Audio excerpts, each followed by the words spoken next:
But we start at 8:10. We go live at 8:10. Okay, all right, sir.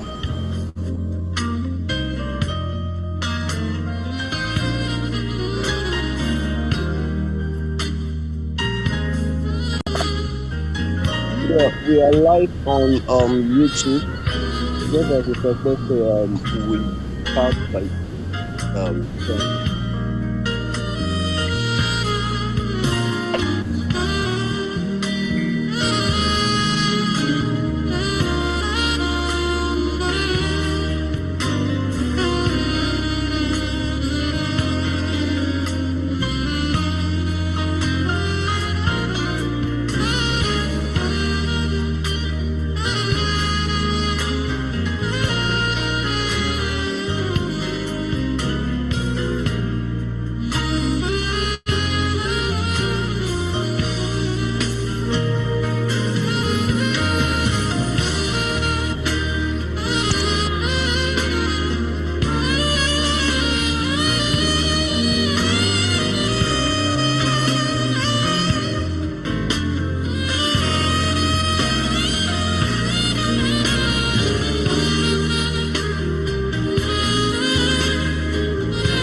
I hope we can get this jazz music. Yes, we can, sir.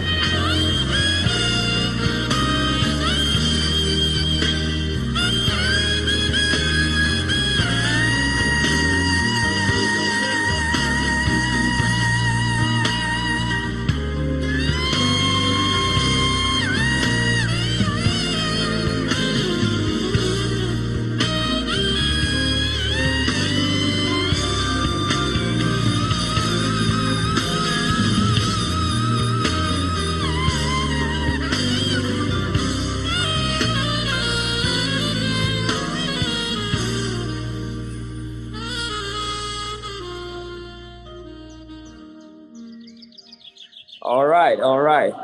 Good evening, everyone.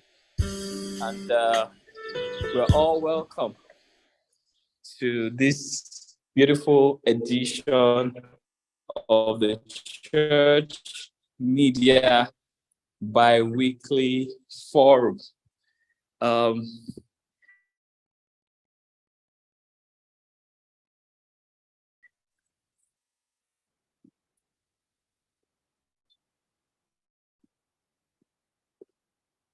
Okay, can you hear me, everyone? Yes.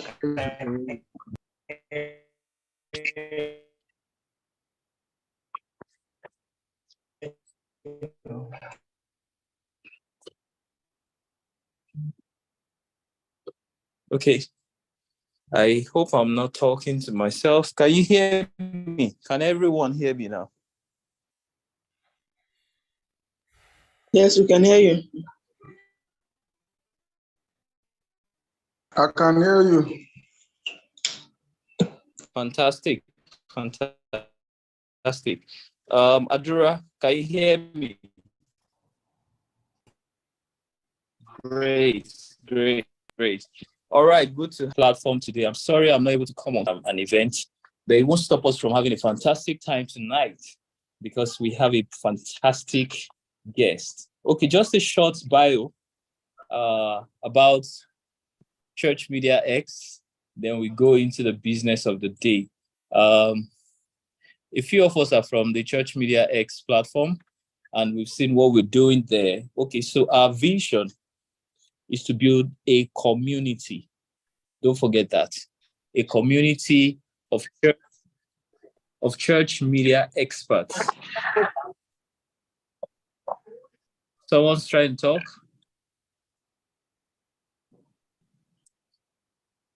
Okay, so I'll continue. We're building a community of church media experts. And why are we building the community? Is to sharpen our expertise and increase our experience, broaden our scope regarding church media production. And if you agree with me, since COVID-19 happened, church media production has gone to another level.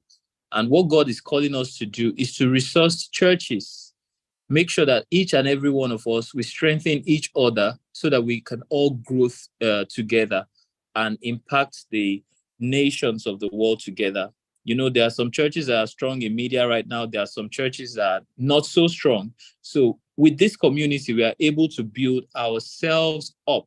And that is why we came up with a few things. Number one, we started with prayer, Church Media X prayer, which is our prayer control room. It happens every single Saturday, starting from 8:30 p.m. to 9 p.m. Then we came up with the Church Media Professionals Network bi-weekly forum. So this forum you're attending today happens every 2 weeks.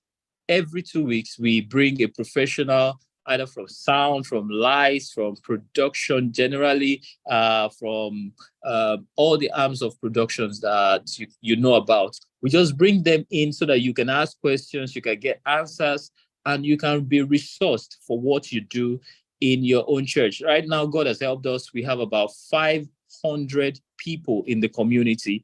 And right now, we are touching about 100 churches. Man, that is some huge thing that has happened for us. The community is growing, and we encourage each and every one of us that are in the community right now to spread the gospel. Let everybody come into the community so that we can help each and every. Now, today, I have with us a very, very wonderful friend and brother and boss. You know, he's the boss when it comes to sound. He knows it in and out. He's gone to the topmost top and he's been to the bottomest bottom. He knows what he's talking about and he knows what he's going to be telling us today. So he's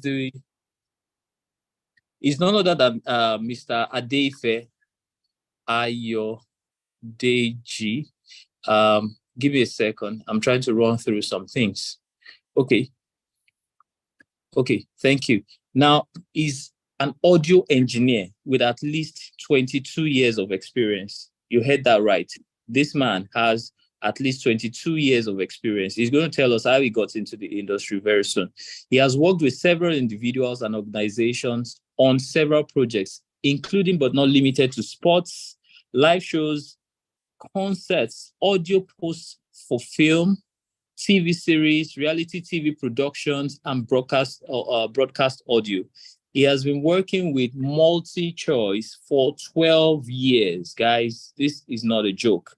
This man knows what he is doing. They've retained him for 12 years because he is on top of the game. He's been working for 12 years as an audio engineer where he supervises and manages audio aspects of TV broadcasts such as recording, editing, mixing, syncing.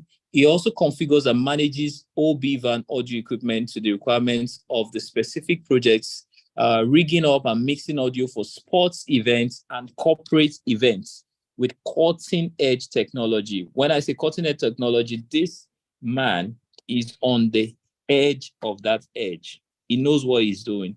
He also manages Real Mix Entertainment Engineering Ventures Limited as an audio engineer / consultant, where he does sound system design and installation for live events, concerts, clubs, places of worship, homes, corporate facilities, small, medium, and large venues, as well as training.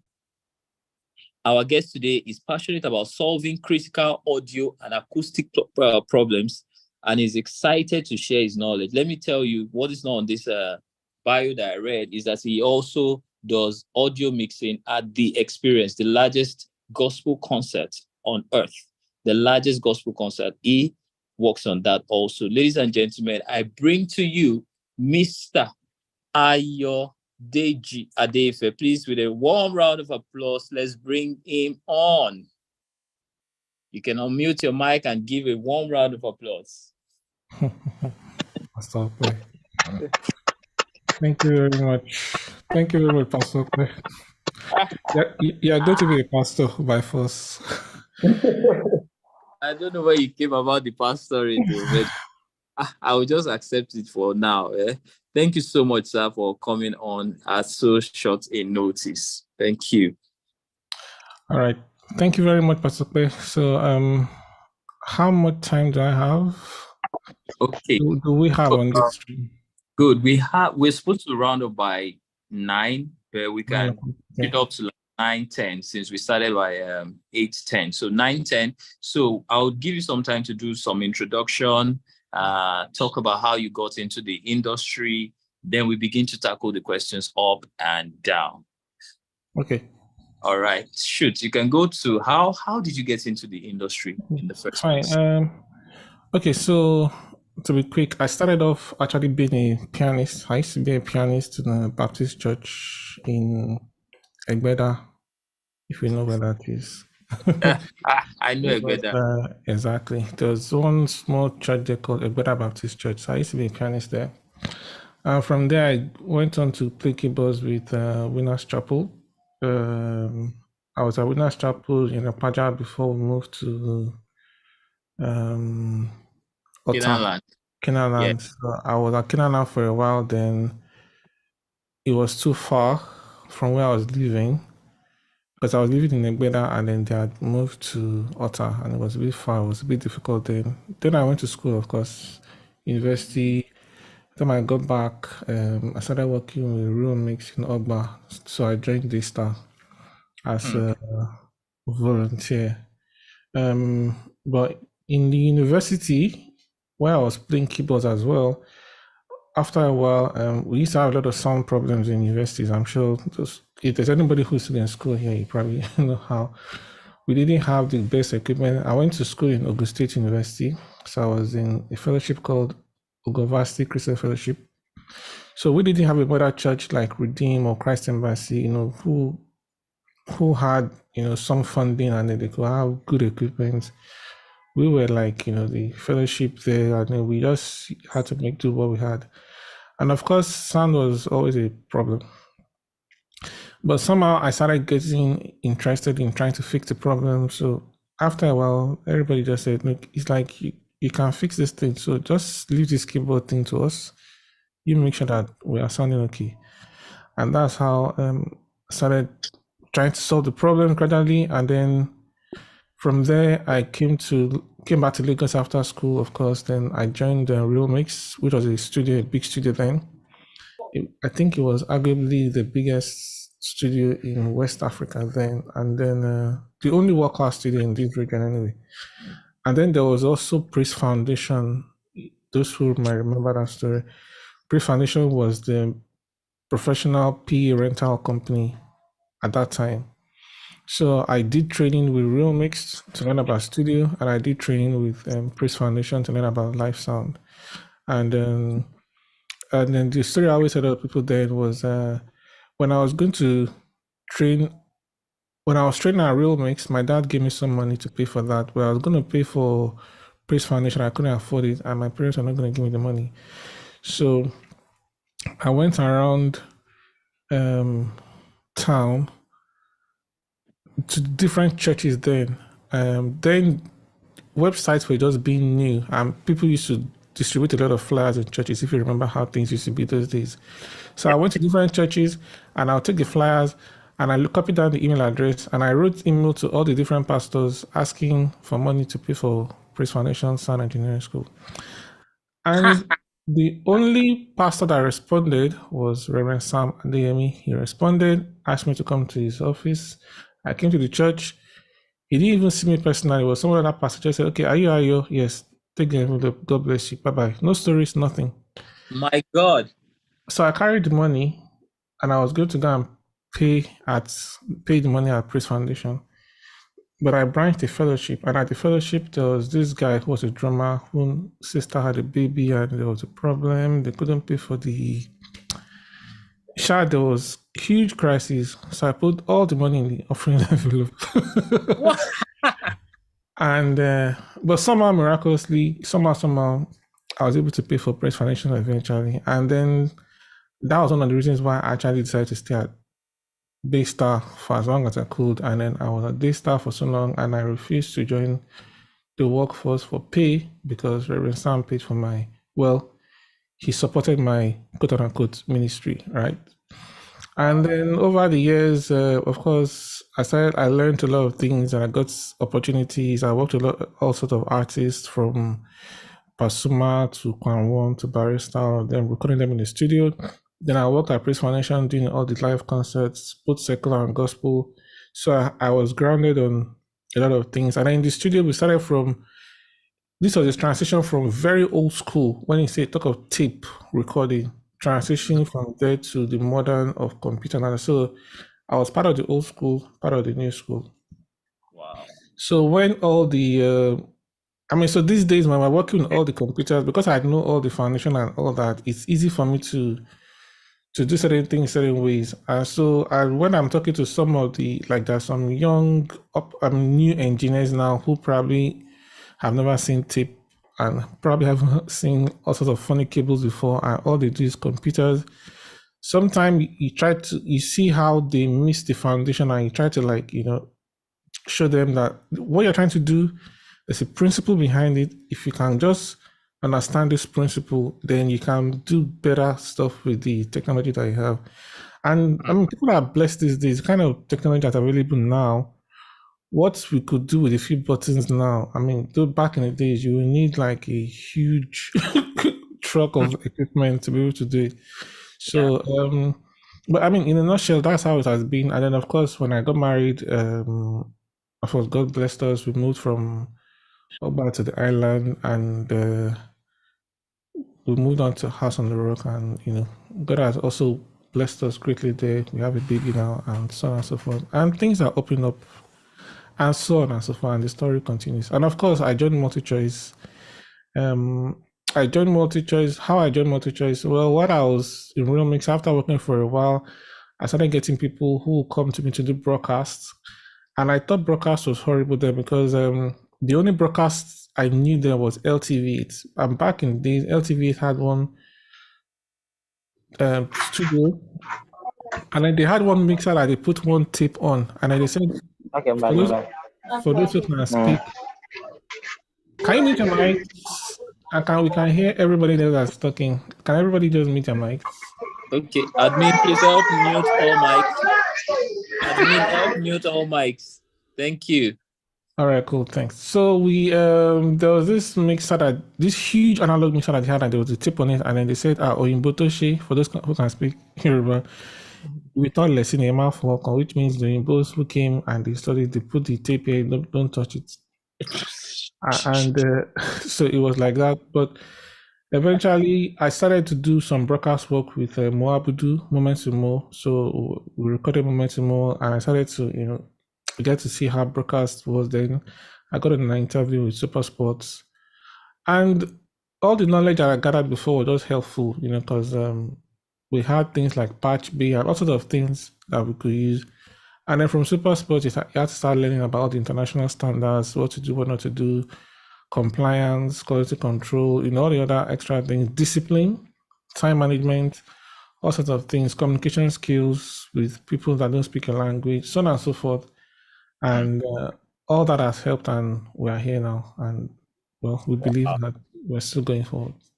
Wow, that's a long journey. No, it's a long journey, but you could see that what you are today it didn't come by chance. It came by a lot of experiences in different circumstances. So that makes you the very, very right person for us to be talking to tonight about church sound. I know that you've done church sound in various churches. From your story and even from the personal stories you've shared with me, you also helped us install our world-class studio here at House on the Rock for sound recording.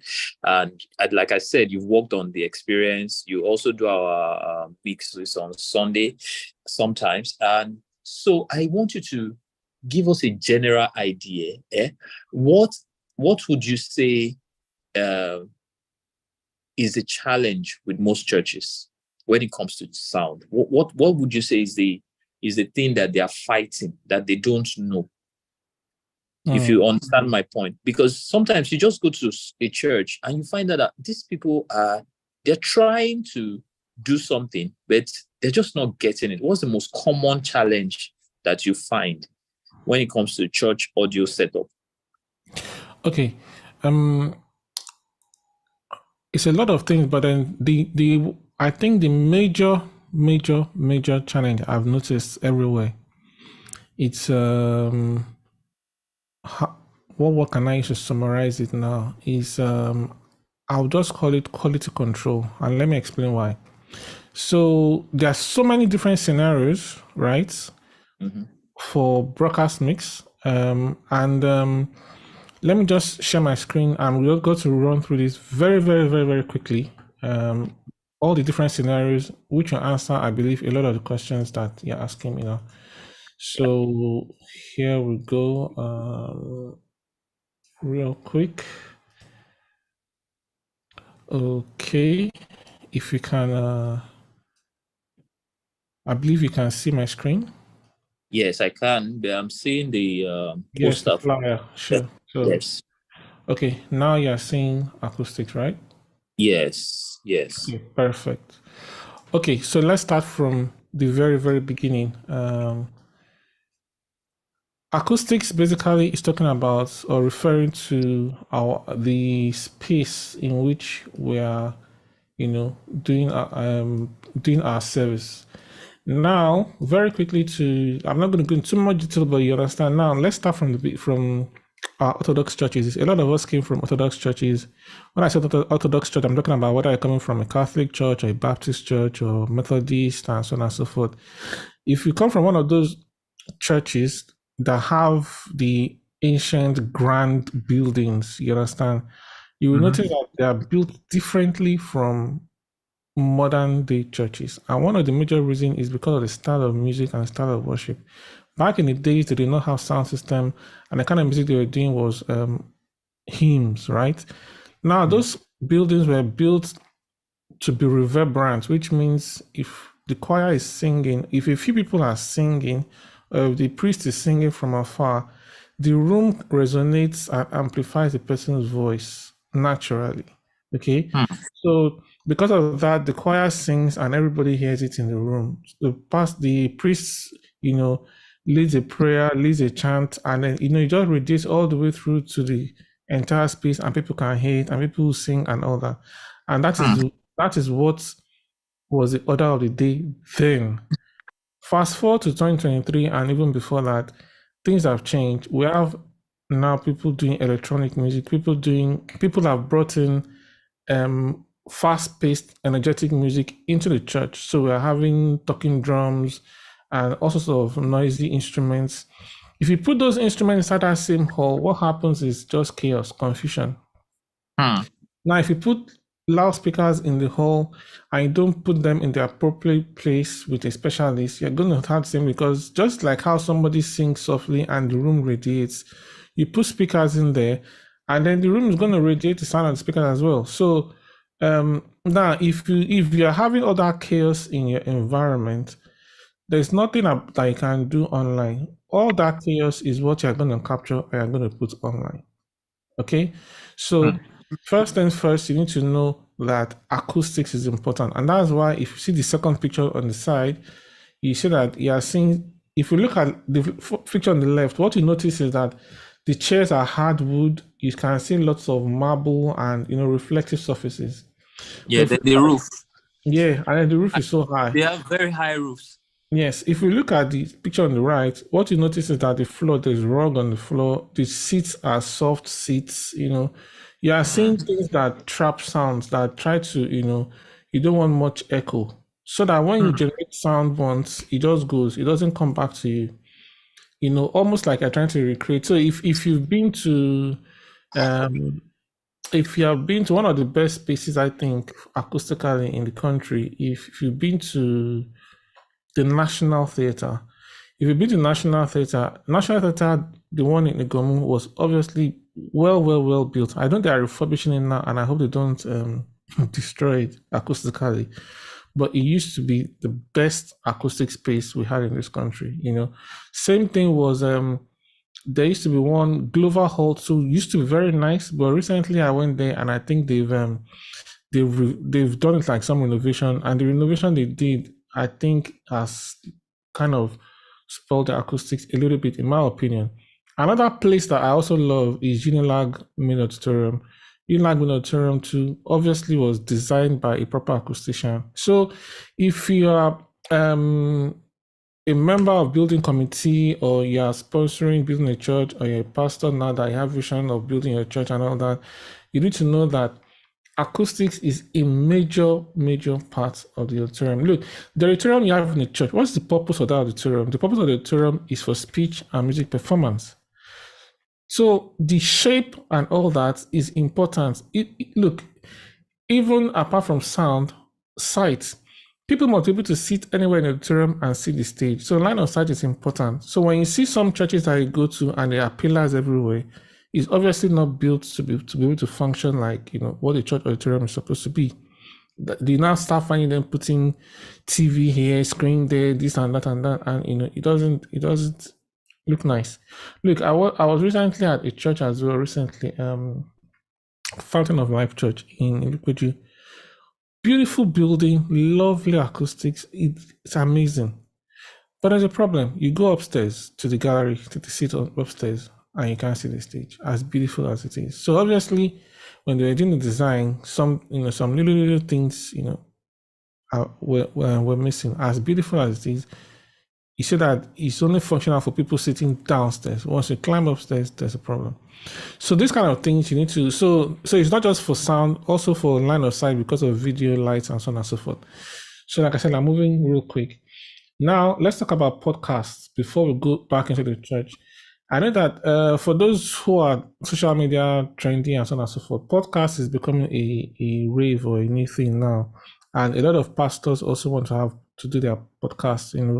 Podcast is simply like having a radio station, but then it's on video. Do you understand? So the sound quality is like supposed to be like radio quality. So if you listen to radio, I don't know anybody I still listen to radio, but if you listen to radio, you notice that the sound is intimate, it's different, it's rich, it's different from when you're on stage. So to achieve all that, the same thing is happening. Acoustic, you need to make sure that your room is very dead. Then there's specialized mic that you use, and then everybody uses headphones, and that's why it looks the way it is. Of course, it can be just one person doing a podcast or multiple people. And podcasts can be streamed real time, or you can pre-record it and edit and do that. So I know some pastors are very much into this podcast thing now, and then it's so if your church or if you are involved in that, the major things are the microphone. You don't need to use this particular Rhodes mic, but then the reason why I see a lot of podcast mics shaped in this particular way is because they are dynamic, which means they are taking sound from just one direction, okay? Just where the person speaking is. So you're getting that rich quality sound, and then there's also of nice processing that they use. Then the reason why they have some of these specialized mixers now is because if you are doing a podcast and you want to do sound effects, maybe you want to press a button for crowd response, press a button to play a particular kind of music, press a button to, whatever sound effects or things you're doing. That's the reason why they have all these extra little buttons, to make it work. So now let me go to, okay.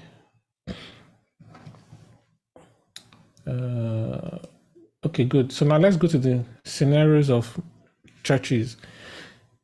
Of course, back in the days, what we used to use was an analog mixer, not digital mixer. So some churches are still using analog mixers till date. I know that. If you're using an analog mixer, looking at this scenario here, we have an analog mixer. We're presuming somebody who in a church where they only have one mixer, right?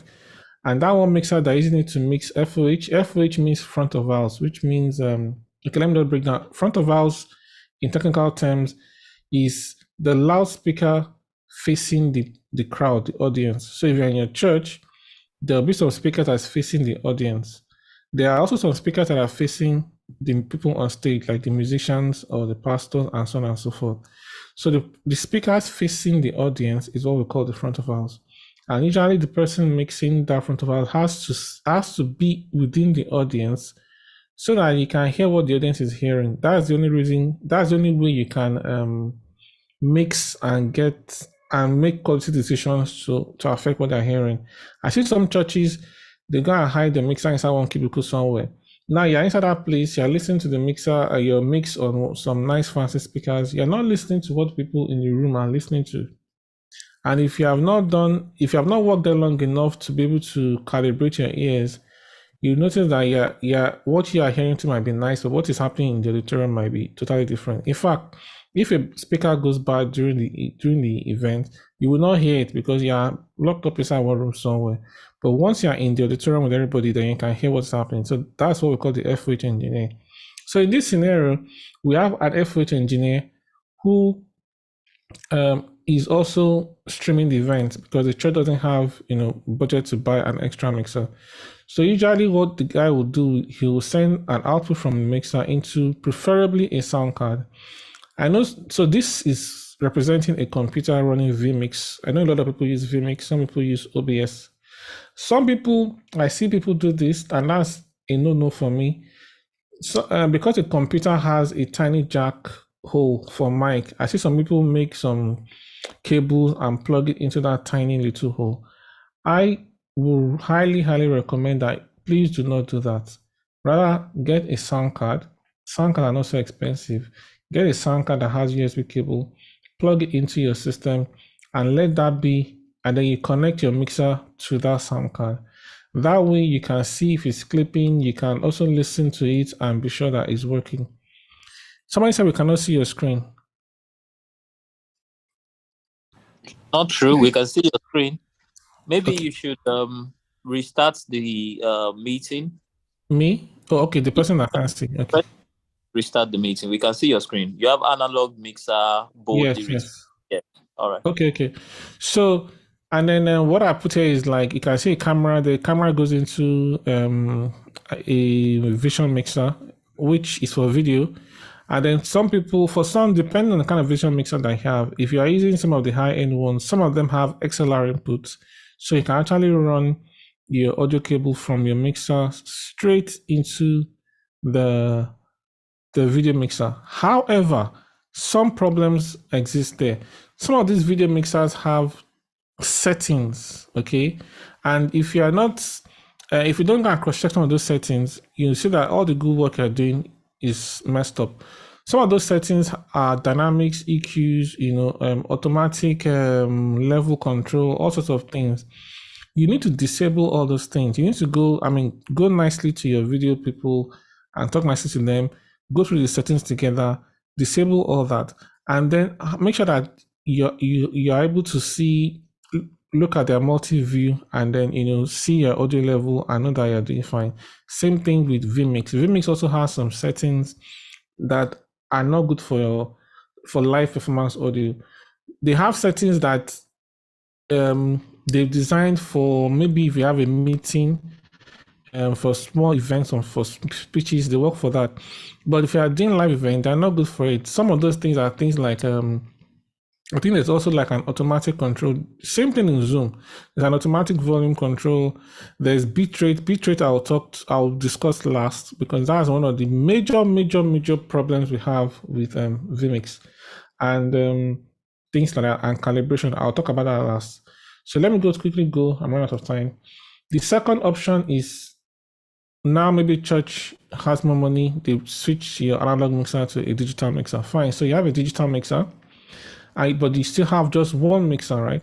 So the same thing, you're sending your digital mixer sound straight either to the sound card and then into vMix, or you're sending it straight into the mixer and then you're making sure that all the settings are done.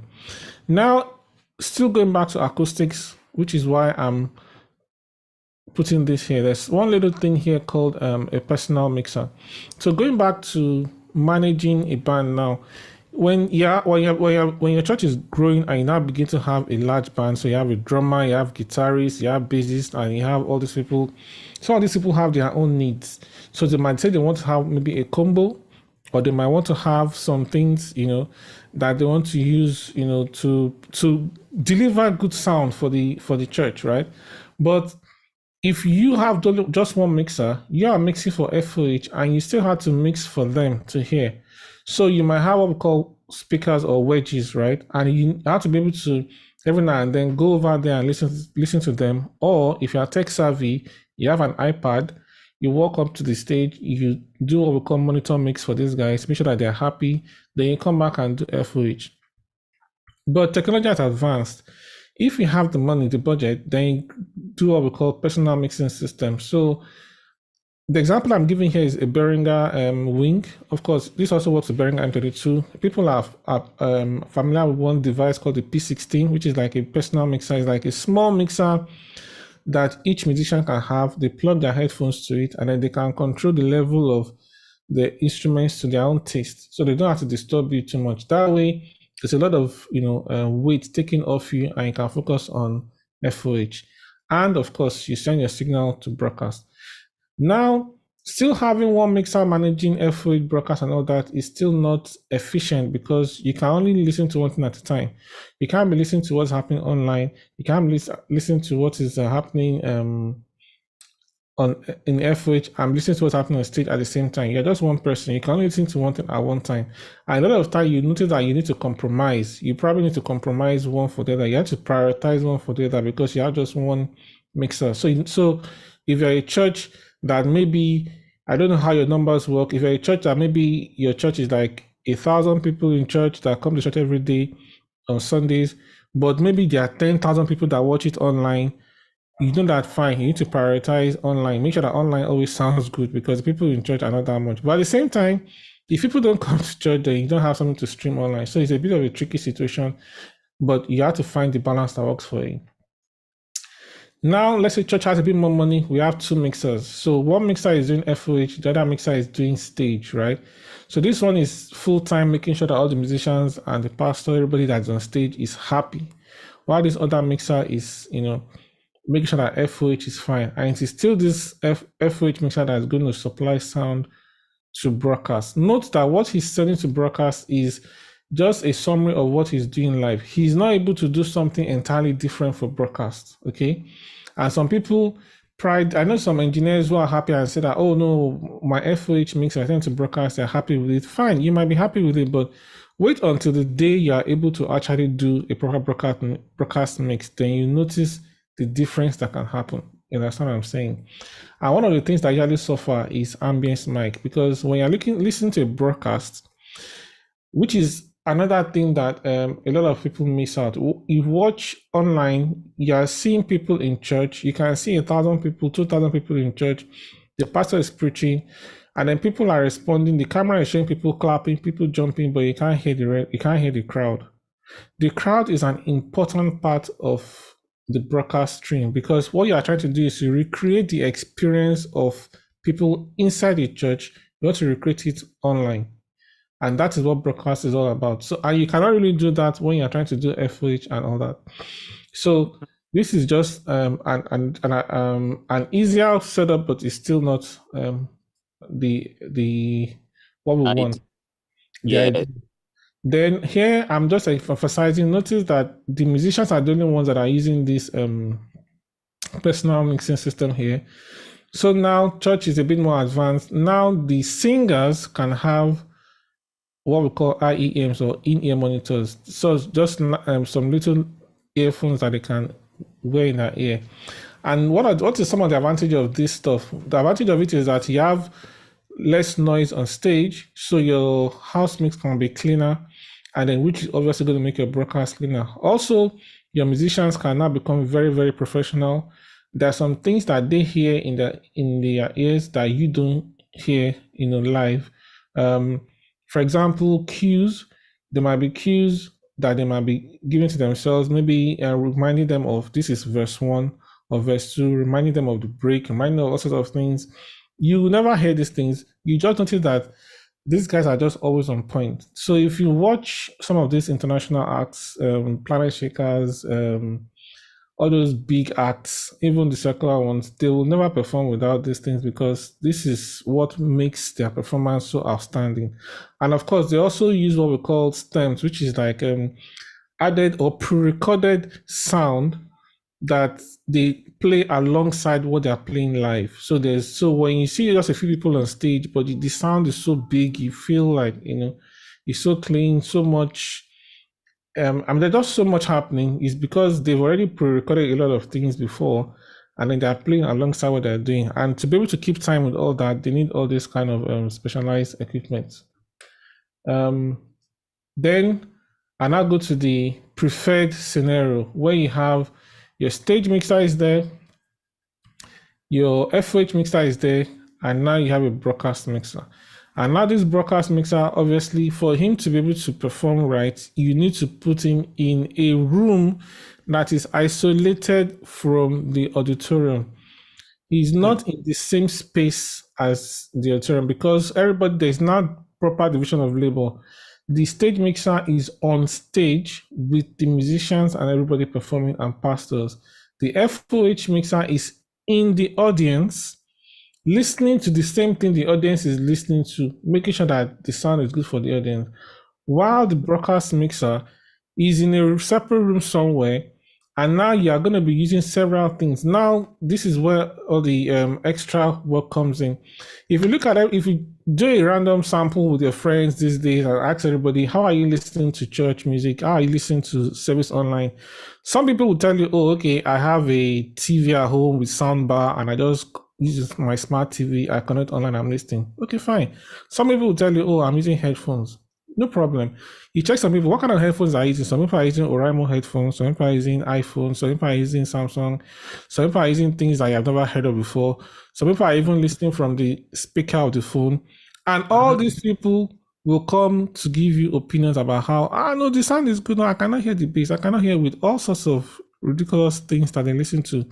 So it's a wild, wild west. So you need to work here. You need to be able to have things that you can use to monitor. You need to have all sorts of, in the ideal situation, you need to have all sorts of different speakers, headphones, and stuff that you can listen. Then you'll be able to find in the beginning, you'll be able to find some kind of midpoint that makes everybody happy. Because you're not mixing for only because how many people, if you I look at the stream on House on Drugs sometimes, you see thousands. How many of those thousands are listening to their system on the home theater in the house? How many? So if the people with the home theater will come to you and say, last Sunday was good, but I could not hear the bass. Meanwhile, some people are listening to with some cheap Oraimo headphones, and then the cheap Oraimo, let me not stop saying Oraimo. I don't have any problem with Oraimo. But some people are listening with some cheap speakers. Some are even listening with just a laptop speakers that cannot generate bass in the first place.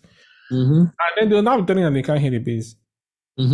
All sorts of things. So you now need to be able to find something that works, that is that makes everybody happy, some kind of midpoint, so that it sounds good on virtually everything that Yeah, somebody said Oraimo is not cheap, sir. Anyway, so that's what the broadcast. That's the reason why the broadcast mixer needs to be in an isolated environment where he's not listening to the auditorium. He's using headphones. He's using speakers. He's using whatever he needs to use. And there are also some online tools that we use, some techniques we use to do measurements. And so I'll just go to so that I can have time to speak. The monitoring QC. So monitoring is what I was speaking about, speakers and all that. Quality control. Now, quality control is one of the major battles that we have. Now, if I go back to this scenario now, most likely, I don't know how it is in your church. Some churches, you notice that this sound card that connects to vMix, some churches, it is the IT people that are operating the vMix, okay? And this IT guy is not, he has not had any conversation with the sound guys, he has not had any conversation with the video guys, he's just IT.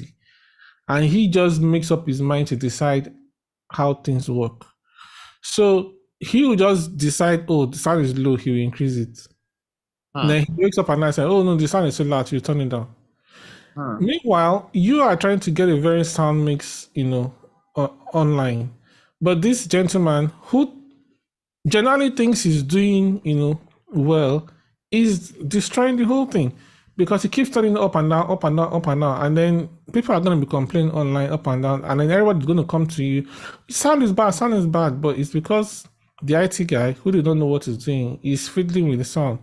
Same thing happens with, in some cases, it might be the video guys that are running this. And because the video guys, respect the video guys, want to see pictures, they're happy. Sound is a bit relative. Sometimes it's difficult to know what is good, what is bad, so they just, is low, they turn it up.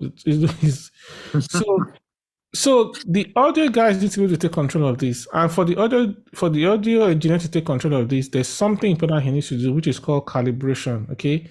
Calibration simply means, how do I know that when I'm looking at my mixer, sound is at minus 18 dB on my mixer, it is also at minus 18 dB on vMix, okay? So you need to do, this is not the time to do that, but you need to calibrate, you need to send, the procedure is just send a 1K tone from your mixer into vMix, go to the vMix and check where the level is. When you are green, you want to be green in vMix. When you are yellow, you want to be yellow in vMix. So we want to make sure that once you are looking at your mixer, whatever you are seeing is what vMix is getting. And once you've done that calibration, you beg everybody not to touch it again. Same thing if you are sending your sound straight to the Vision mixer. You need to make sure you calibrate, because you're not going to be mixing, you're not going to be sitting beside this guy. They will be taking control of that. Okay, now still talking about QC, what's it called? YouTube and different streaming platforms have guidelines on how loud, because that's another problem. How loud should your sound be? How low should your sound be? So you notice that you watch your program and then you notice that you switch to one church, the church is louder than your own. You slow down to another church and you are too loud or too soft. So what is the guideline? How loud should it be? How low should it be? So what we use is a loudness meter. These days we use something called a loudness meter. I showed an example here. This is a free one that you can download. But when you download the free one, some functions are not available to you. When you pay for the pro version, then some functions are available to you. This you can put on your computer and then you can use to measure what you're doing and be able to make sure that you are meeting up with the loudness standards that are required. Minus 14 dB LUFS is what YouTube recommends. Or let me put it this way, is what YouTube has put like a gatekeeper. And what is gatekeeper? Imagine what this is. Children are playing in a compound, right? And there's a gate, and the principal has said nobody goes beyond this gate. If you got out of the gate man either flogs you and you run back. So there's something like a compressor that YouTube has put. If you are not as loud as minus 14 LUFS, YouTube is not going to increase your volume. But if you go louder than minus 14 LUFS, YouTube is going to try and turn down your volume with that compressor. And when they do that thing, it's going to make your sound muffled. So if you are really spending a lot of time doing high quality sound, you want to make sure that you are close to that level, but you don't cross it, so that you remain, the sound remains clean. Then the last thing I'm going to talk about is bitrate, which is the major problem I've had with most churches and even some broadcast facilities. Because we are streaming online, there's bandwidth issues. Sometimes maybe because of you don't have enough bandwidth, the streaming is breaking and things like that. And whenever everybody wants to solve a problem in production, the first thing everybody goes to fix into, if they want to do anything, is audio. If they want to cut budget, the first place to go to is audio. If they want to change, maybe one screen is bad somewhere, they want to replace it, the first place they go to is audio. Same thing online. The first place they go to try and reduce the quality of the size of data that they're transmitting is audio. However, they really shouldn't do that, because the size of audio that we use is nothing compared to the video. So now on OBS and vMix, which is what people use a lot, there's something called bitrate for audio. And if you reduce your bitrate too much, no matter how good your sound is, it's gonna turn the quality down. So what I'm quickly gonna do for you as a roundup, I'm gonna play something off YouTube for you, and you're gonna hear the same music at different bit rates, and you see how bitrate affects your stream. So I'm switching to YouTube now. Okay, I'm gonna play this. So just listen to this what I play.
Okay. Did everybody hear that? Press 1 if you heard that on the chat. Let me see. Yeah, we heard it. So I think what we can do if is we let's heard play the the last one and the first one so that we can see the difference. Okay. If we heard the differences, type 7. Let me just check. If we heard the differences, okay, very good. So I'm going to scroll back to first one again, like Pastor Pe requested. Then I'll play it.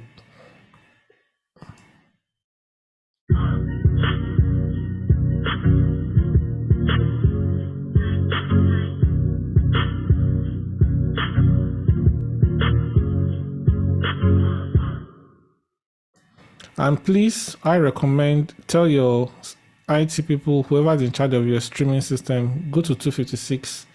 Make sure you're using 256. Okay, here we're going to just do a sample. Hold on, let me just go back again. So they will play the, yeah.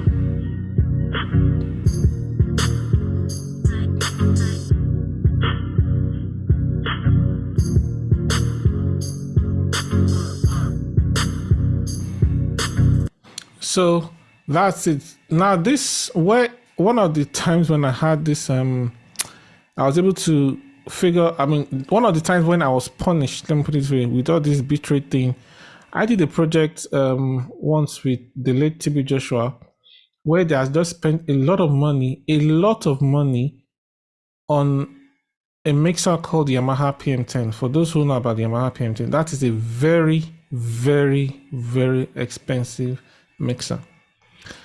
And after they spent all that money, and the brief from TB Joshua then was that, look, he wants his online and his TV sound to be that was his priority. He needed that to be fine. So he wanted us to fix that problem before fixing the church sound problem.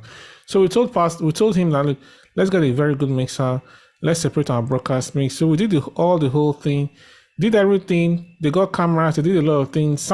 Picture was lovely, but the sound was horrible. It was so bad that TB Joshua called us one day and said, we should come and carry our mixer and refund this money, And we did everything we could.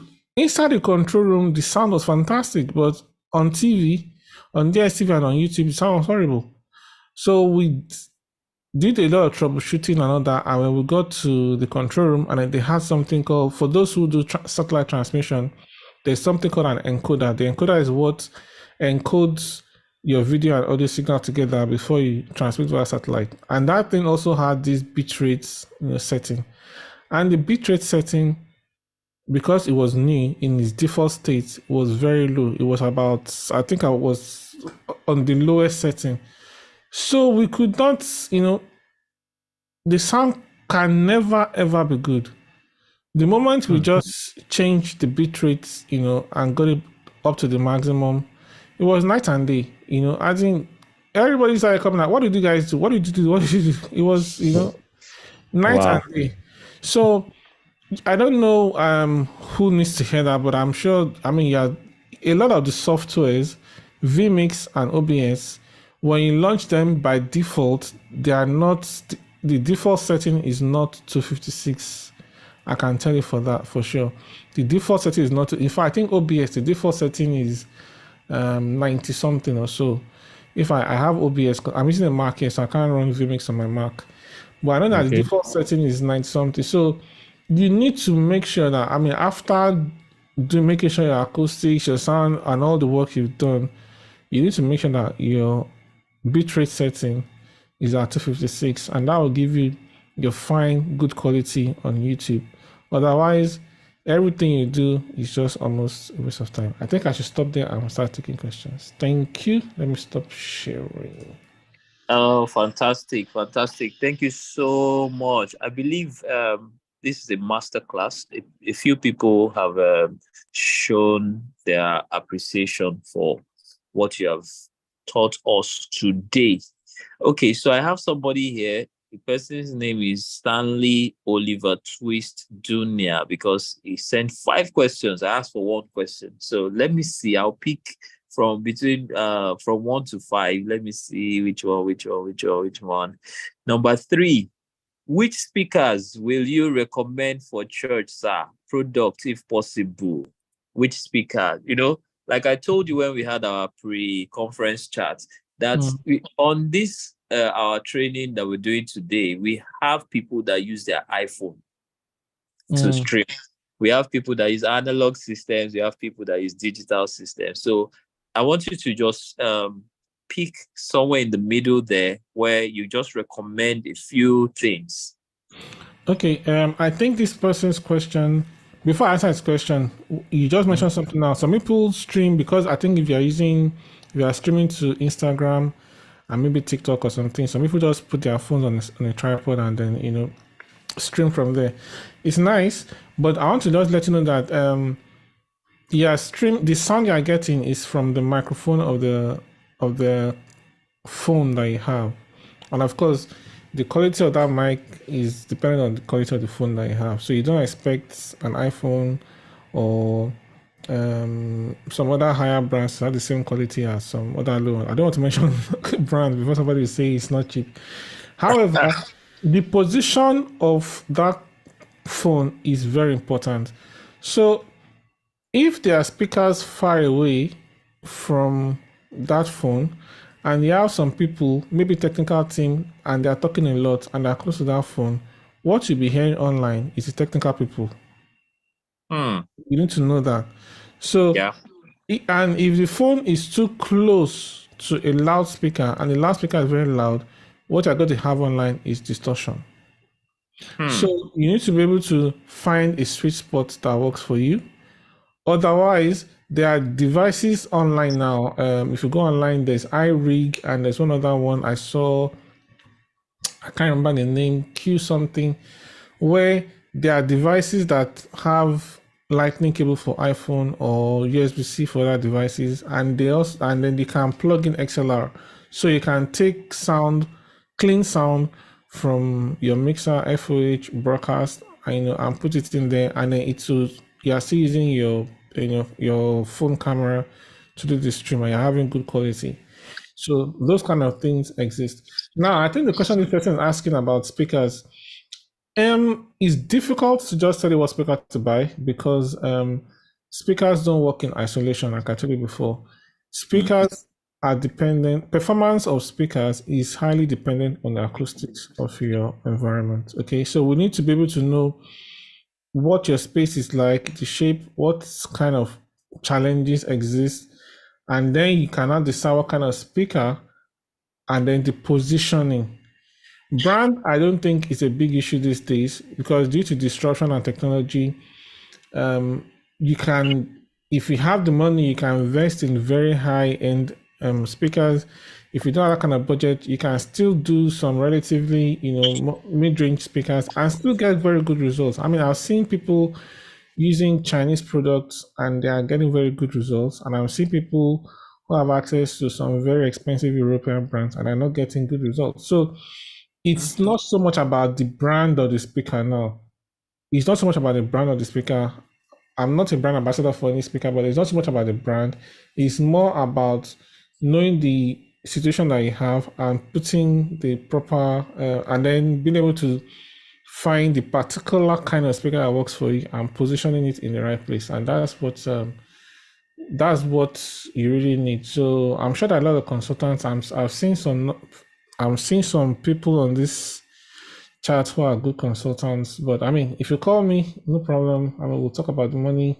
You can come to your church, look at what is happening, and then be able to recommend. Like I told you, I don't sell speakers, so I can very easily tell you what you need. Then based on budget, we now decide. I mean, if you want to buy the expensive European ones, if you want to buy Chinese ones, and then of course, you know that if you're buying some Chinese brands, if you overdrive them, they will die easily. Usually my own style of system design, if I give you too much power, hoping that you will never use up the power for your auditorium, the system will last long. But then this is still Nigeria. Power, maybe electricity, if your electricity in your building is not done properly, some things can still get damaged and so, but it's difficult to say what speaker you need without knowing what your space looks like. Fantastic. Okay, so I have another question. Somebody spoke about delay. How do we solve delay on audio lip sync in the video? Okay, very good. Yeah, so that lip sync, usually most of the time, sound is faster than video. Most of the time, okay? So solving that, if you have a digital mixer, your digital mixer will have a delay setting where you can use to slow down the sound to match with the video. Now, having said that, there's something that's very, very important for you to have. You need to have a proper production monitor. That is screen, okay? And that production monitor, if you are running a very professional system, you need to have like, let me just put this, okay. Let's go to that scenario where we have your mixer going in, audio mixers feeding into the video mixer, right? The video mixer supplies SDI into a production monitor, okay? Now, that production monitor has what we call an embedded signal, which is your audio and video signal embedded together. And that is what is going online. Now, you need to be able to listen to that source.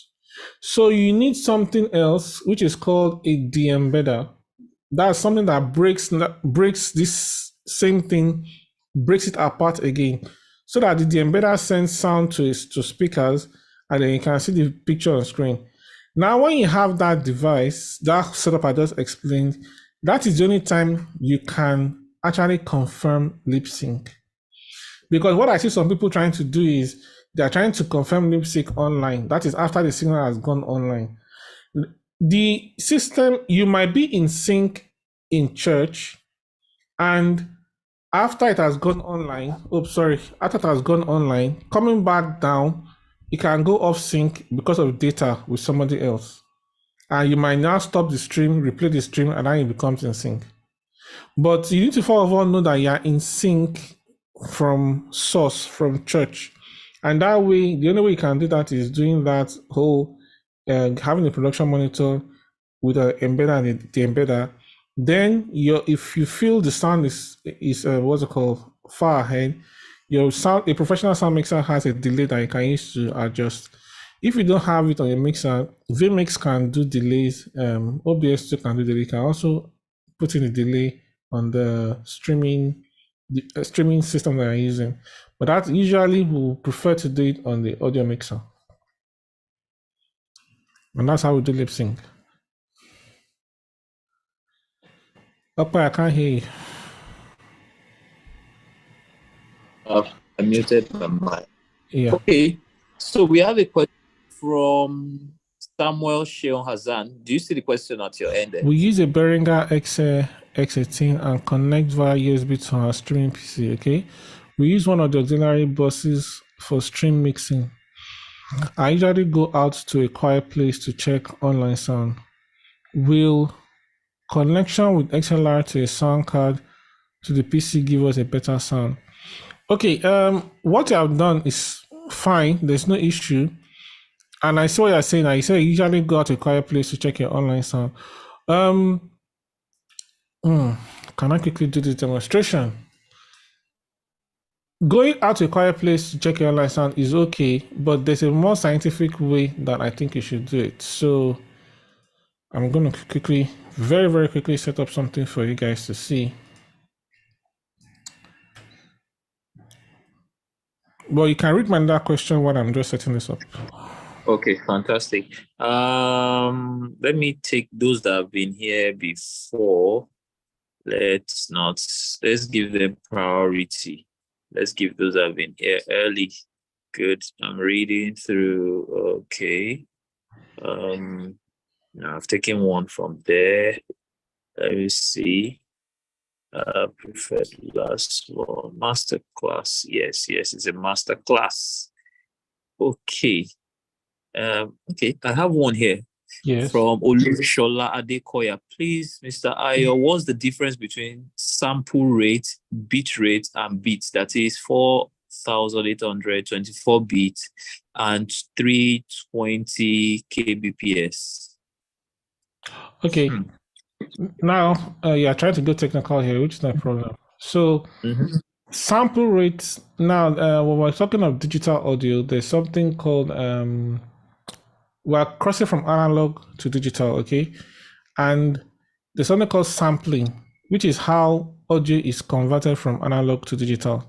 And then the rate of sampling is what we're referring to there as 44.1 and 48K. For video, when you're doing audio for video, we usually prefer to do 48K. Of course, 48K is a higher sampling rate than what's it called? 44.1. And 48K will give you better quality than 44.1.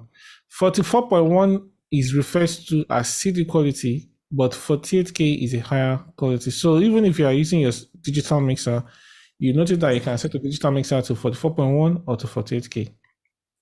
Okay. You are using digital mixer. And for the big boys who are using the big mixers now, you notice that we are even going as far as 96K. Which is supposed to be close to analog quality, because analog is still pure analog is still higher quality than digital sound, right? And 96K is almost how I put it, is almost as pure, quote unquote, as the digital. No, it's almost as close to analog as possible. So everybody using mixers like I know this people are buying Heritage now. Heritage is running at 96K. The PM10 Yamahas are running at 96K, and so on and so forth. But so that's for sampling rate. Now bit depth is what I was talking about right now. What I was playing to you, bit rate is what I was playing to you just now on video, which is like the bits that is being transmitted. How many bits per second? And the higher the beats per second, the better the quality of the sound. I mean, you heard the difference between when we're playing 16 kilobytes per second all the way to 256 kilobytes per second. So the amount of beats that are being transmitted per second is what we're referring to that.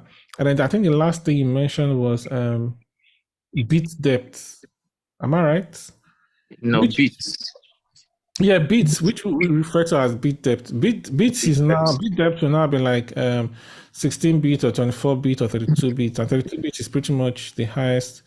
And that also is just referring to the size of each bit. So if we look at it now, sampling rate is how many bits we are capturing, we are sampling.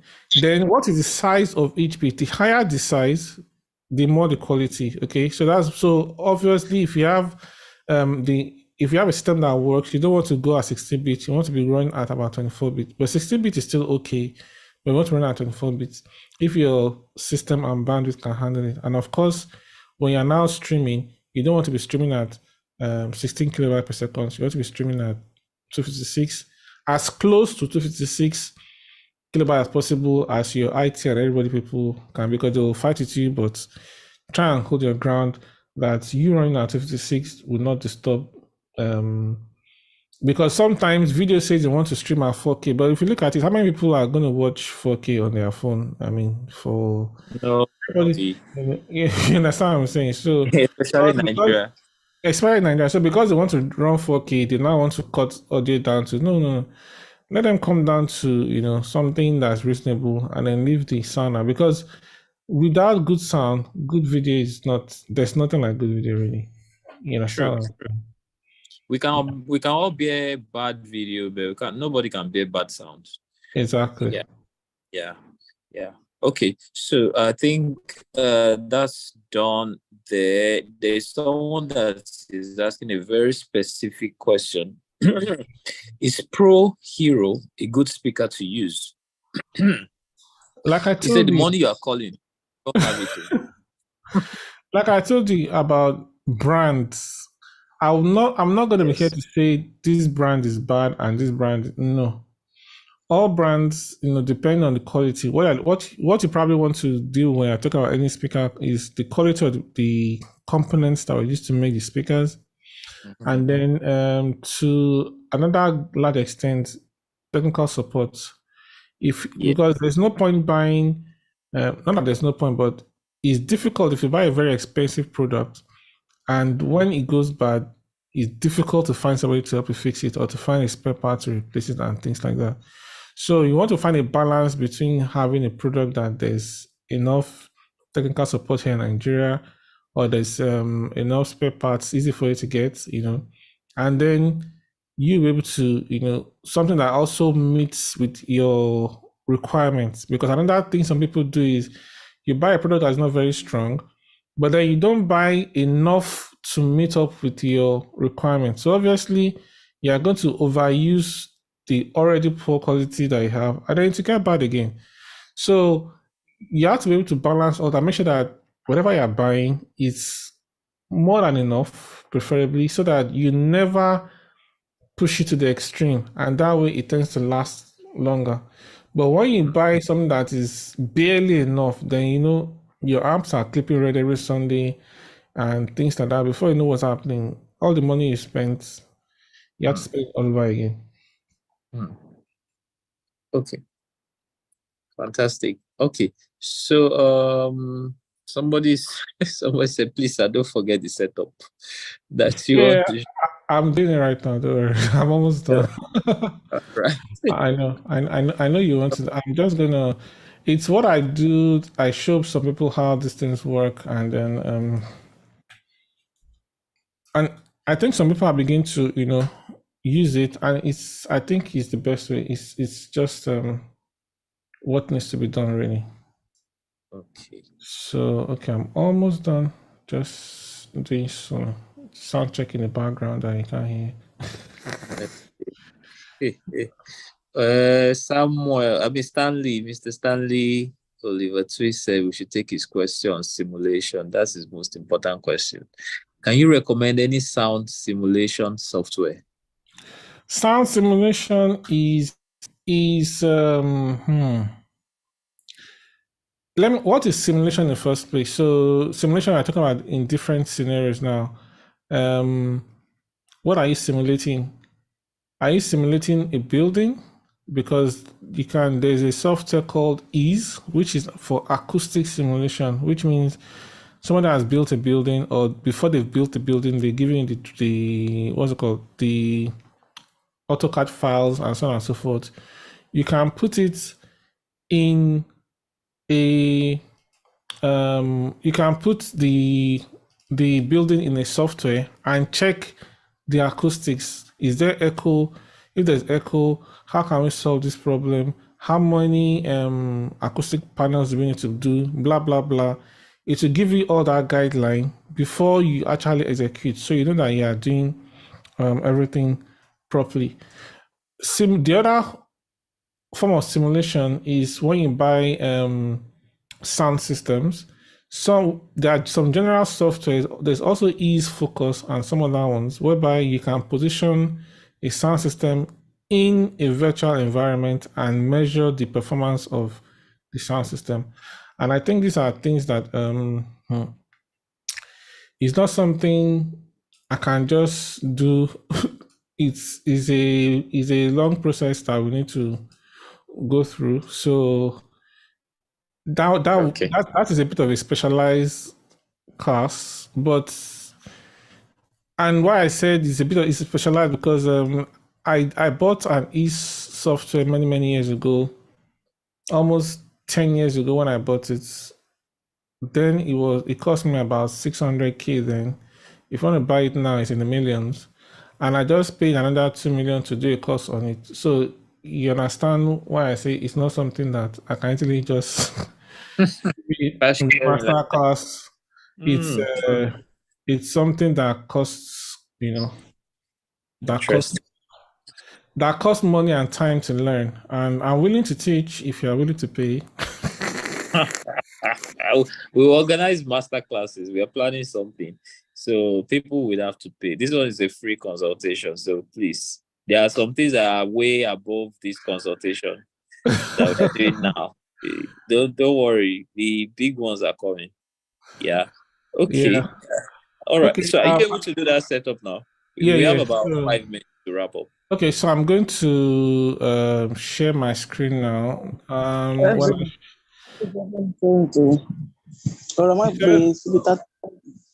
You saw what? Sorry, admin. Who are you bringing in? Do you have another guest?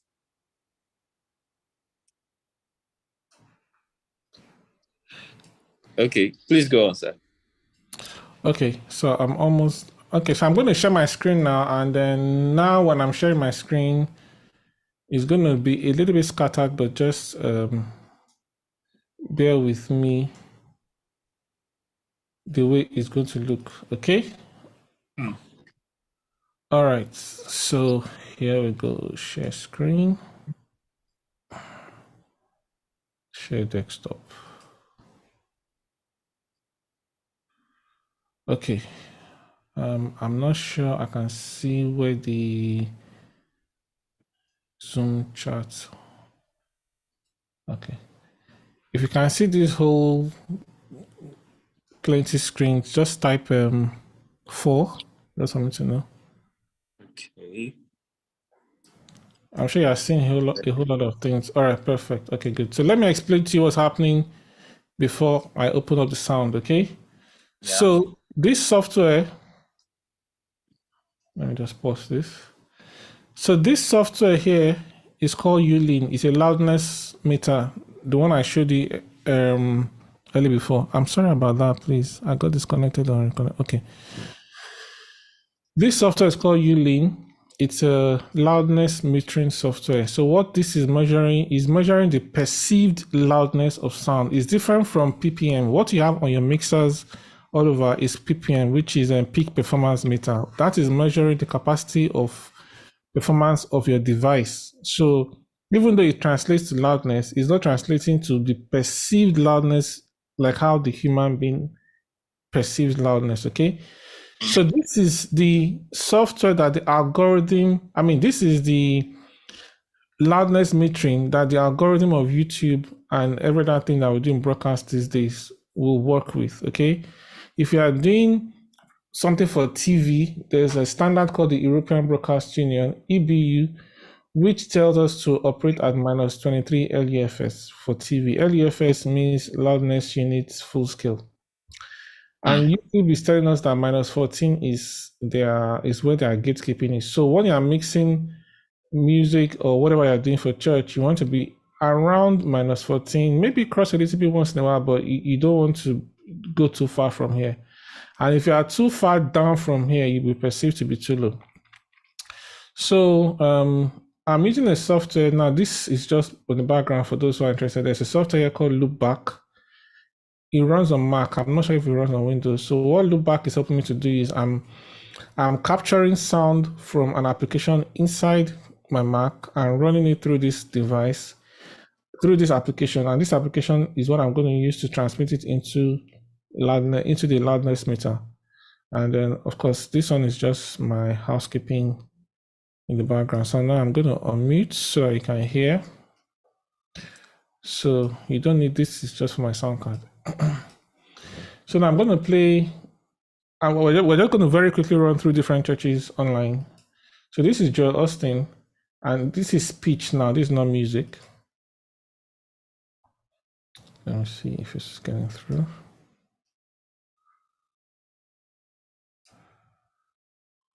Oh, okay. I turn this off. We've been arguing our whole life, is Jesus white or is he black? About that time, Jesus stepped up and said, Buenos dias. Say it like you mean it. This is my Bible. If you can hear Joel Austin preaching, type 3 for me. I can do what it says I can do. Today, I will be taught the word of God. I boldly confess. My mind is alert. My heart is so what I need you to look at now, I will never be the same. In Jesus' name. Look at this. God bless you. Okay, you can see that I want to talk as he's to you today preaching, about see where he is. This is where we all go through disappointments in life and things we don't understand. Let me see Sometimes if I can find make mistakes and let me see if I can find music performance in this service. No. Okay, so I'm going to go to Amsterdam, which was a conference that was held in Amsterdam recently. It's music performance. Okay.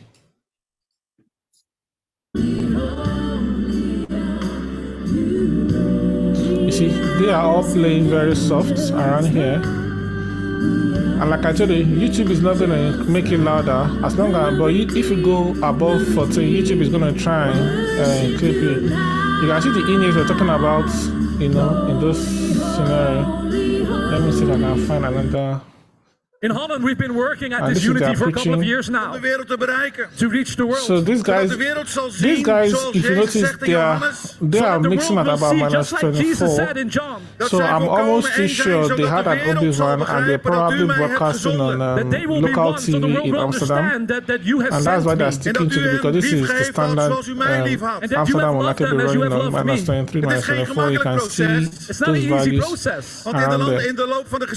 This chart showing you the history of a performance. So let me, if I reduce it to but unity is the choice. 4 minutes. Now this is telling me in the last 4 minutes. This is the graph of what we have been doing. If I reduce it to give me 30 seconds, this is like showing me that in the last 30 seconds this is what we're doing. So I'm going to increase a bit more so when I go to some hot signals here. Okay, so this is here. So let's go to let me look for redeem.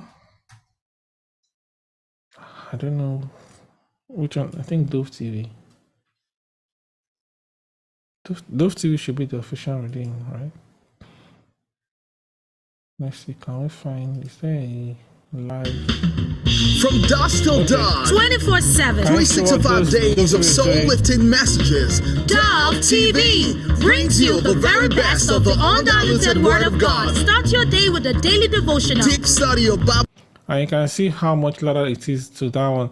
This is what Dove TV is doing here is fine for YouTube.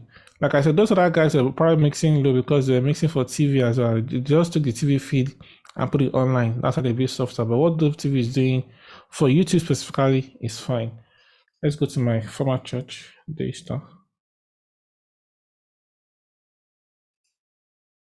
I'll just go around to, if you want me to check your church, just type it in the comments if we have enough time. Let me find the last one that was streamed. This is 1 day ago. Okay.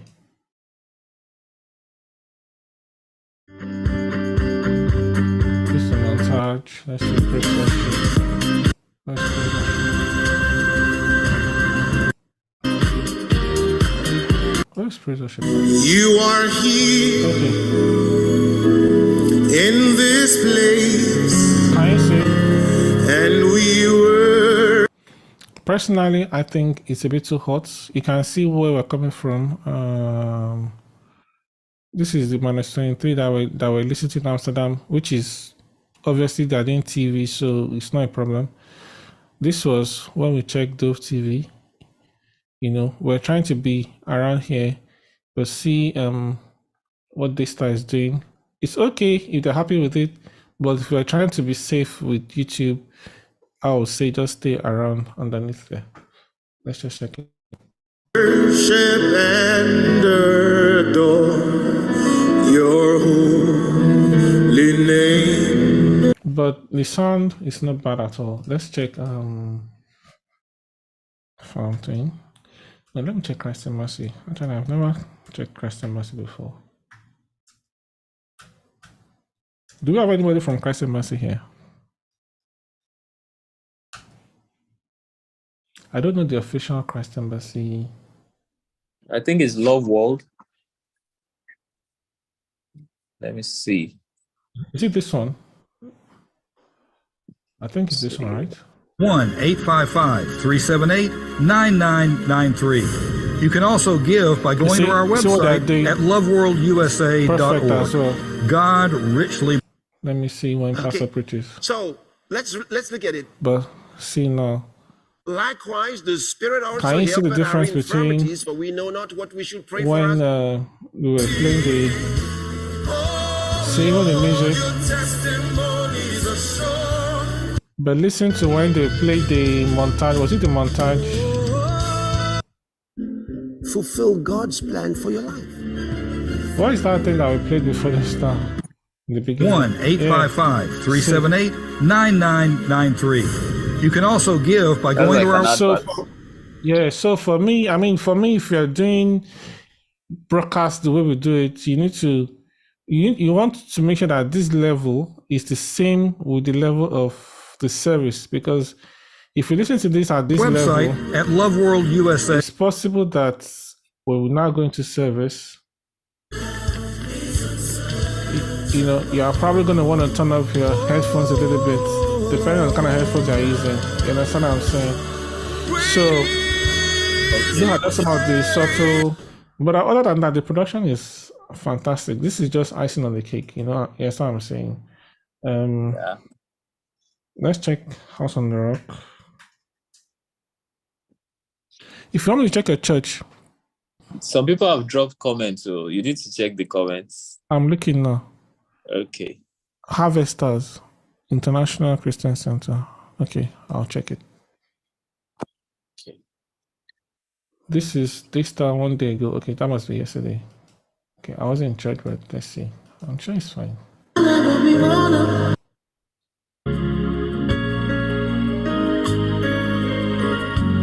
Okay, this is. You open doors for you, pull down mountains for you, cause light to shine on your path. If you know that is your testimony in this service, I want you to go ahead and thank God for it before we. Let's look for praise worship. All things are possible when we believe. Oceans, they are breakable when we receive Yahweh. So same thing, slightly too hot, but it's fine.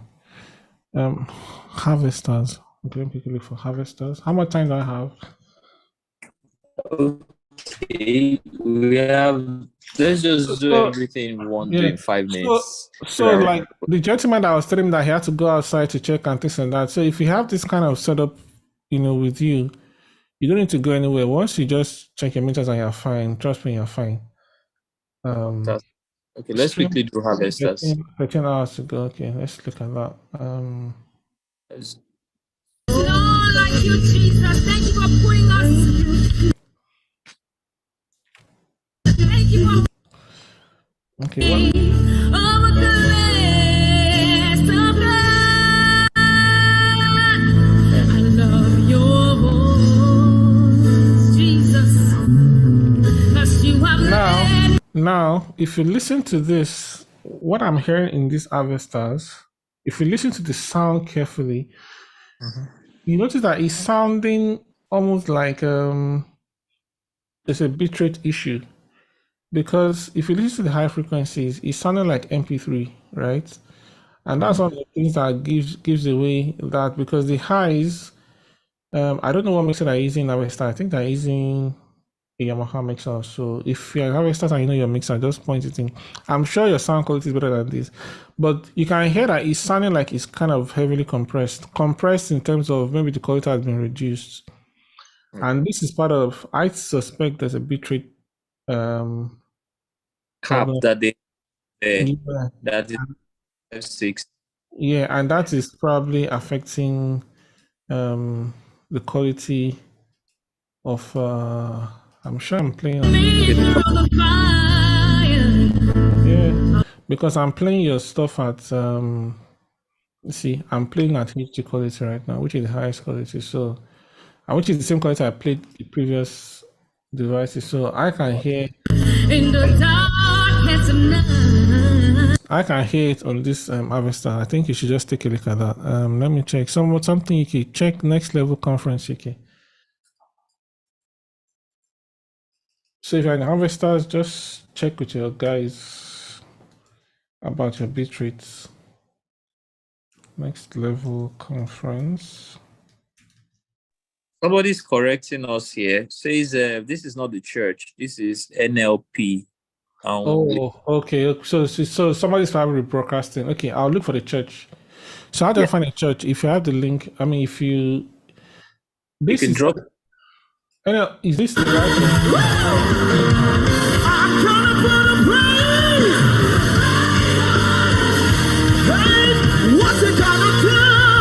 You see, this sounds really nice. It's okay. And one of the things I even love, you can feel the energy of the crowd. You know, obviously, the camera hasn't given me the audience yet, but it looks like there's a bit of a large audience. But it sounds really nice. Oh yes, you see, it's a large venue, so I can actually feel that energy in the mix. So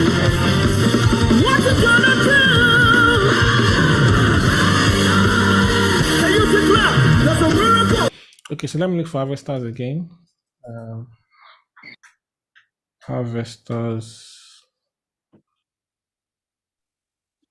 You were correct. It's Harvesters you saw the first time, but the name of the program you worked on is NLP.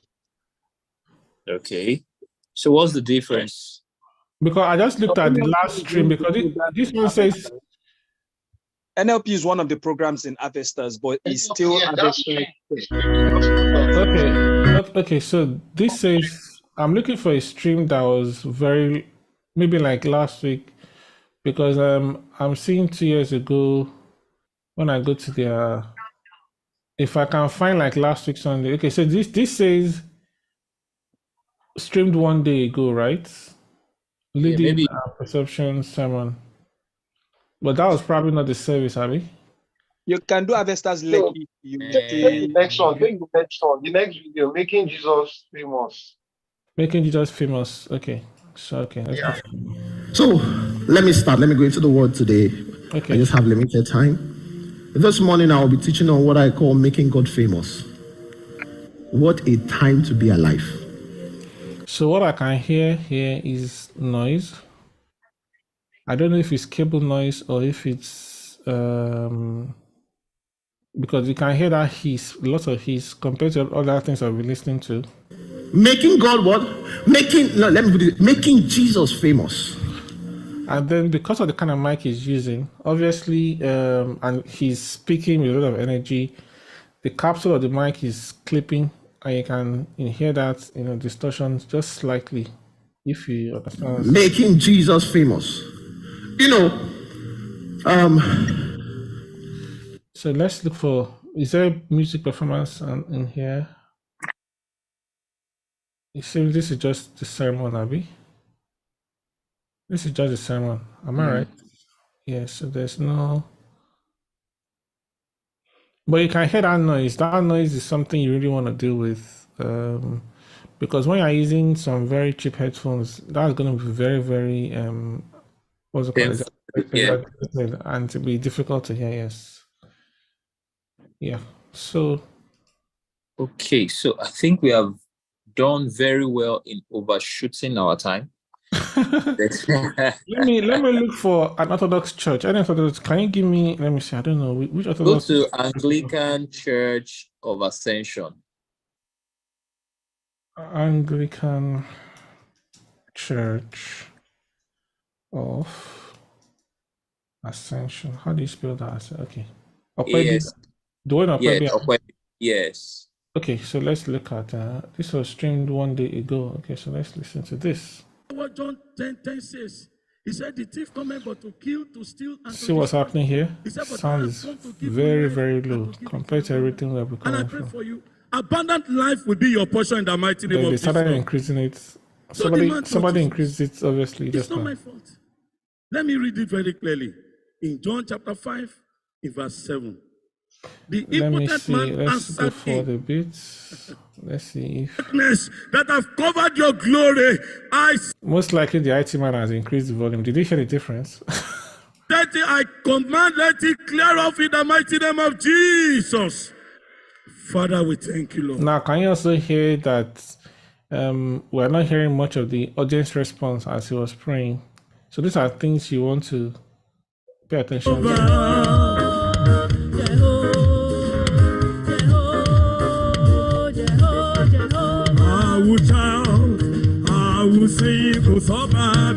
Anyway, so I believe we've sort of done a bit of a snapshot of different what's it called, music, online streaming of different churches.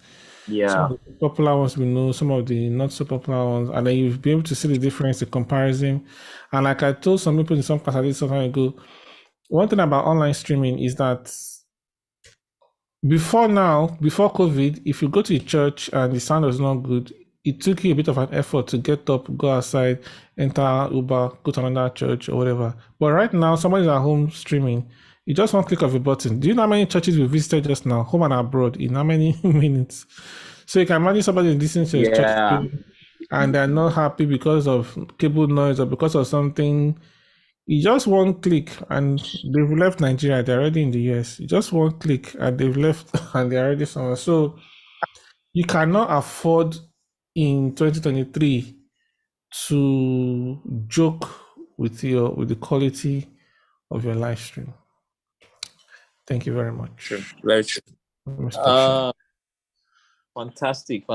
This has been one of our best forum. Practical live session right there, and a bit of teasing about the the trainings that people don't have. People of God, you need to be trained. It didn't come by just being in church and doing the work there. It came by being in different scenarios, achieving experiences, and plugging yourself into the trade, into the skill sets that you're trying to acquire. You can see he mentioned something about getting a training for 2 million. That's because he loves what he does, he's passionate about it, and he's ready to get better at it. So those are the things I want you to take away from today. And if you look at what he also said, there are tools. This is something you have to know. There are tools that separate the masters from the upcomers. So you want to plug into the minds of people like this and let them mentor you, let them train you, and bring up your church media to the level that will make God and heaven happy. Whatever level you are at now, God is happy with you. But if you change that level and take it higher, He's going to be happy with you even further. So I want to appreciate every one of us that have been on this stream today. Thank you for your patience. We were supposed to do 1 hour, but because of the value we were getting, we've done almost 2 hours. Thank you so much, Mr. Adeife. Thank you. I had this idea a long time ago. I told you about it and you were like, fantastic, let's do this. And today you are here on the stream and everyone has gotten some value. Okay, guys, let me remind you, this video is going to be up on our YouTube. We're currently on Adura Migba MC Olayinka's YouTube right now, streaming live because we couldn't get our own up. But after today, probably tomorrow, we'll be on CMX. Just go to youtube.com/churchmediax and you'll find the video there with all the information and the details that was shared today. So we want to appreciate every one of us that made this possible, especially Mr. Bassi. He volunteered his Zoom platform for us to use today. Thank you so much, Mr. Emmanuel Bassi. I want to appreciate Adura Migba. Adura Migba is the co-founder of Church Media X. He's an excellent partner that I have in this journey. And I want to also appreciate everyone from the Church Media X WhatsApp group. If you're not there, I don't know where you are. You need to be there quickly. A lot has been happening there, and this is one of the fruits of what we are doing there. Should you have any questions, drop them in the WhatsApp group. We'll reach out to you. We'll get you sorted out. And if you want your church to go to the next level, you need consultation. Okay, call me. Reach out to us in the Church Media X group. We'll connect you to the professionals to get you sorted. Mr. AY, do you have any last words you want to share with us before we finally shut down tonight? I think the last word, just like you said, professional help is important and valuable. I know some churches are able to afford employing professionals.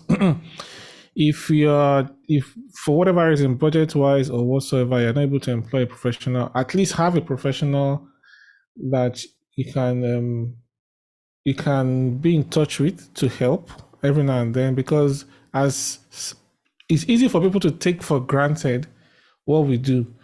People can easily just take for granted what we do. It's just sound. But then doing something wrong, you can damage equipment. You can actually hurt people. Because another thing is the human ear, needs to be taken care of. And if your sound in church is too loud, there's a church I attended, I visited once for consulting, and I was just interviewing people, and there was a woman who was complaining that whenever she comes to church, she has to put ear protection on her children's ear because the sound was just too loud. Which is a hazard. Abroad someone can sue you for that. You understand what I'm saying? So you need to be able to just know how to work within the limits, and if you need professional help, seek professional help, and then training also, seek training and do what you need to do.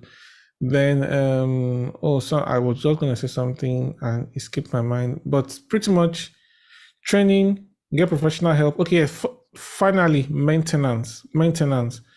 I've heard a lot of pastors, or let me say, some pastors perceive some sound engineers as being people who just wants to exploit, because you just every now and then you just come and say this is bad, that is bad, that is bad.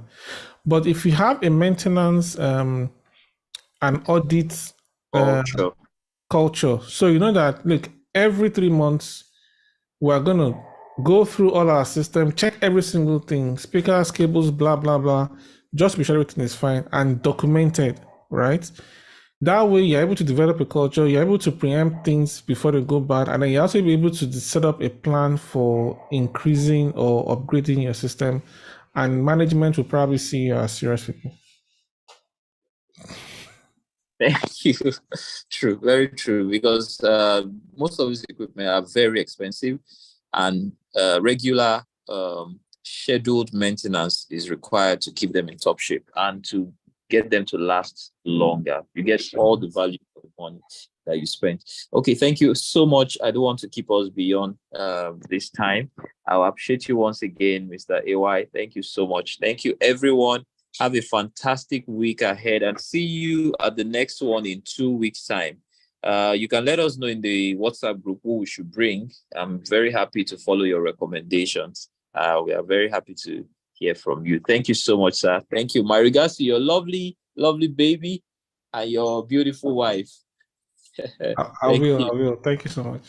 All right. Good night, everyone. Have a fantastic week.